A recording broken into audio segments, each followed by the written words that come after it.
ఈ కొత్త అద్దం మీ చర్మ సమస్యలను కూడా చూపిస్తుందట. పూర్తి వివరాలకు చదవండి రేపటి సాక్షి దినపత్రిక.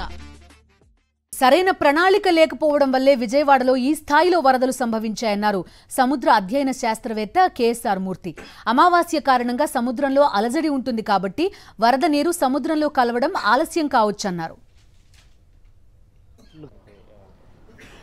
అది వరద నీటి యొక్క ఫోర్స్తో కంపేర్ చేస్తే సముద్రపు ఆటుపోట్లకి ఈ రెండింటికి ఇంటరాక్షన్ మాత్రం కోస్తా తీరంలో కొంత ఉంటుంది. కాకినాడ లాంటి ప్రదేశం తీసుకోండి, అక్కడ మీకు ఏమిటవుతుందంటే కాకినాడలో ఎప్పుడు కూడా సముద్రం నీరు లోపలికి ఎక్కువ వెళ్తుంది, కానీ లోపల నీరు సముద్రంలోకి వెళ్ళడం చాలా కష్టం. ఇంచేత కాకినాడ సీ లెవెల్ కన్నా తక్కువ ఉంది కదా.